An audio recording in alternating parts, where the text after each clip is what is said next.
আমরা হায়ার পক্ষে জুলাই সনদ 100% অক্ষরে অক্ষরে আমরা বাস্তবায়ন করতে চাই, এবং আমরা করছি, করা শুরু করেছি।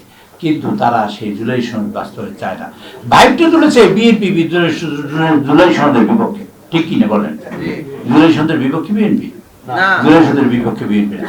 জুলাই সনদের পক্ষে আমরা ভিন্ন মত ওখানে পোষণ করেছি এবং ভিন্ন মত আমরা লিখে আসছি ওখানে, কিন্তু জুলাই সনদের মধ্যে যেটা আমাদের সামনে তুলে ধরা হয়েছে তার মধ্যে ভিন্ন মতের কোনো কথা বলা নাই, কোনো কথা বলা নাই। তখন আমরা আপত্তি তুলেছি যে ভিন্ন মতগুলো সহ আনা হোক, এবং সেই ভিন্ন মতগুলো সহ আনা হয়েছে। আনা হওয়ার পরে কি হয়েছে, তারা মানে অশান্তিতে পড়েছে। তারা, আপনারা দেখবেন খেয়াল করে, গত 3 দিন আগে, কত তারিখটা আমি বলতে পারলাম না, একটা মুলতবি প্রস্তাব নিয়ে এসেছে পার্লামেন্টে মাননীয় বিরোধী নেতা।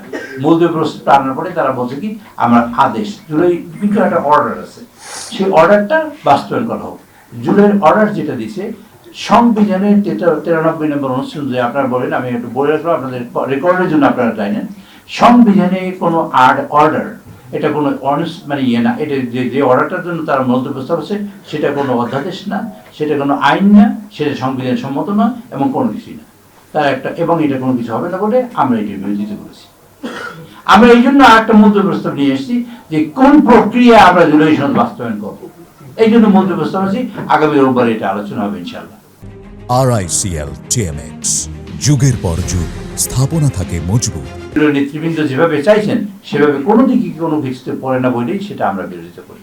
এবং যদি ভোটে আসে, ভোটে হয় না, টকটকে সাধারণত মৌখিক প্রস্তাব, আমাদের এটা টকটক হবে। যদি ভোটে যায় আমরা এই দিন সেরা করবো।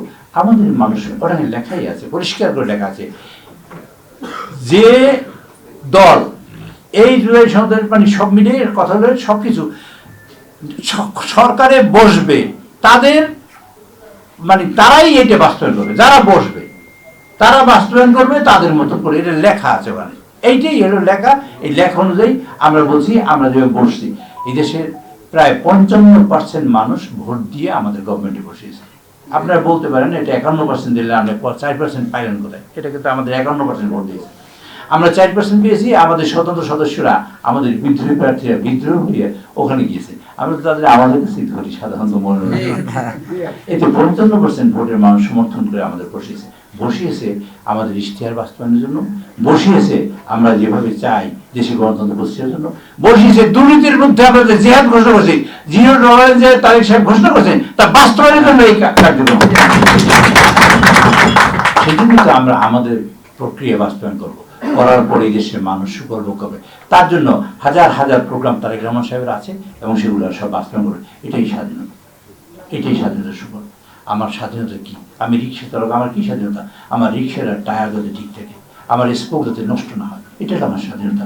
আমি গরিব কৃষক, আমার স্বাধীনতা কি? আমার ঘরে যাতে চাল দিয়ে পানি না পড়ে, আমার ঘরটা যেন ভালো থাকে, আমার সন্তানটা যেন ভালো বিয়ে হয় মেয়েটার, আমার ছেলেটা যেন লেখাপড়া করে, এই আমার স্বাধীনতা। আমার মা যেন কাপড় পরতে পারে, আমার বউ সন্তানরা যেন ভাত খেতে পারে, এটা আমার স্বাধীনতা।